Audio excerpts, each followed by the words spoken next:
Opposition کی طرف سے ایک دعویٰ آیا ہے کہ پی ٹی آئی کا ایک بڑا گروپ ان کے ساتھ رابطے میں ہے. نون لیگ کی طرف سے مریم نواز نے بھی کہا کہ ہم سے بھی، اور باقی اپوزیشن بھی کہہ رہی ہے کہ وہ رابطے میں ہے. اب یہ اگر صورتحال ہو رہی ہے، جہانگیر ترین صاحب کا تو ہم ویسے ہی دیکھ رہے ہیں کہ اب اسلام آباد آئے ہیں، عمران خان سے ملاقات کریں گے، تو یہ جو گورنمنٹ کو اندر سے ایک چیلنج، یہ کتنا سیریس ہے؟ دیکھیں، بات یہ ہے کہ سیاسی جدوجہد میں اور سیاسی ایکٹیویٹیز میں یہ دعوے کیے جاتے ہیں، یہ سیاست کا حصہ ہے. لیکن میں نہیں سمجھتا کہ اس قسم کے دعوے جو ہیں وہ مکمل طور پر حقیقت پر مبنی بھی ہوتے ہیں. مبالغہ آرائی اور سیاسی بیان بازی بھی اس میں بہت زیادہ ہوتی ہے، اور اس کی ایک وجہ اور جو ثبوت ہے وہ یہ ہے کہ ابھی حالیہ دنوں میں جو سینٹ کا الیکشن ہوا تو مریم نواز صاحبہ بہت بڑھ چڑھ کر اور دعوے کر رہی تھیں کہ جو ہے ہمارے پاس ہے، اور پی ٹی آئی کے ارکان جو ہیں انہوں نے ہمارے ووٹ پر جو ہے ہم نے ان کو اپنے ساتھ ملایا. گیلانی صاحب کا جب الیکشن ہوا اس کے بعد تو انہوں نے اس بات کا اقرار کیا، لیکن بعد میں جب چیئرمین سینٹ کے الیکشن ہوا تو وہی پارٹیاں جو اکثریت کا دعویٰ کر رہی تھیں اور بار بار یہ کہتے ہوئے تھکتی نہیں تھیں کہ پی ٹی آئی کے ارکان ہمارے ساتھ ہیں، حکومتی بینچوں کے ارکان ہمارے ساتھ ہیں، لیکن انہی ارکان نے پھر صادق سنجرانی صاحب کو ووٹ بھی دیا اور گیلانی صاحب ہار گئے جو کہ اپوزیشن کے مشترکہ امیدوار تھے.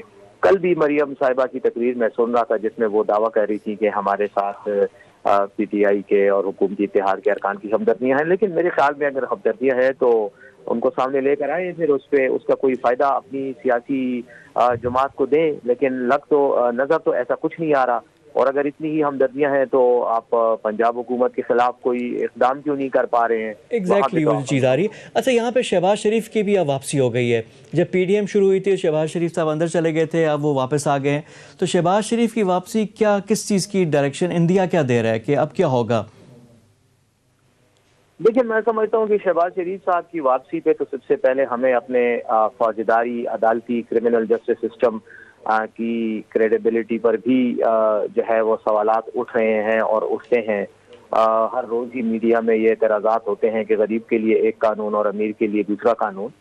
میں یہ سمجھتا ہوں کہ شہباز شریف صاحب پر جس قسم کے الزامات تھے ان الزامات میں اور پھر نیب کے قانون کو دیکھتے ہوئے تو ان کو ضمانت ملنی ہی نہیں چاہیے تھی، کیونکہ ابھی تک تو مقدمہ جو ہے وہ اس میں انہوں نے اپنے صفائی میں کوئی شہادت ایسا پیش نہیں کی.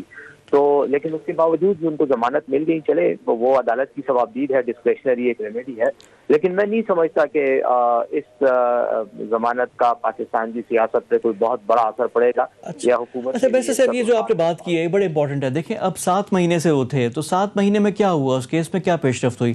حمزہ شہباز کو 2 سال اندر رکھا، اس میں کیا پیش رفت ہوئی؟ خواجہ برادران کا، احد چیمہ کا، فواد حسن فواد کا. اب یہ تو پروزیکیوشن پہ بھی سوال ہو رہے ہیں، تفتیش کاروں پہ بھی سوال ہو رہے ہیں کہ کیوں نہیں اتنا ٹائم میں ہو رہا. کہ اب یہ بھی جو جائز نہیں ہے کہ ایک بندے کو آپ اندر ہی رکھیں جب تک وہ چیز نہ ہو سامنے، تو اس کو بھی چیک اینڈ بیلنس کچھ نہ کوئی ہونا تو چاہیے. میں بالکل آپ کی بات سے اتفاق کرتا ہوں. بالکل میں نے اسی لیے کہا کہ ہمارا جو کرمنل جسٹس سسٹم ہے، جو ہمارا فوجداری عدالتی نظام ہے، میں نے اس کے بارے میں کہا کہ اس میں اصلاحات کی بہت بڑی گنجائش ہے اور ضرورت ہے کہ اس میں اصلاحات کی جائیں، کیونکہ یہی وجہ ہے کہ لوگ گرفتار ہوتے ہیں، ان پر الزام لگ جاتا ہے لیکن اس کے بعد مزید کارروائی نہیں ہوتی، اور یا تو ان کو بے گناہ سزائیں بھگتنی پڑتی ہیں، یعنی جیل میں رہنا پڑتا ہے، اور یا پھر اس طرح کی ضمانتیں ہوتی ہیں. تو میرا صرف ایک نقطہ یہ تھا کہ کاش یہ عدالتیں عام لوگوں کو بھی اسی طرح فوری طور پر ریلیف دیں. لیکن میں تو خود اپنی پریکٹس میں دیکھتا ہوں کہ سال لوگ جو ہیں وہ جیلوں میں پڑے ہوتے ہیں، اور اس کے بعد جب فیصلہ ہوتا ہے تو پتہ چلتا ہے کہ وہ بے گناہ تھے، اور ان کو جو فوجداری جو جوڈیشل ٹرائل جو ان کو ہوا تھا وہ اس میں ایویڈنس کو صحیح نہیں دیکھا گیا، اور پھر سپریم کورٹ ان کو رہا کر دیتی، اور وہ ان میں سے کئی پھر وفات بھی پا چکے ہوتے ہیں. تو اس طرح کی چیزوں میں جو امتیازی سلوک ہے میں اس کی بات کر رہا ہوں، اور یہ پورے نظام کا حصہ ہے.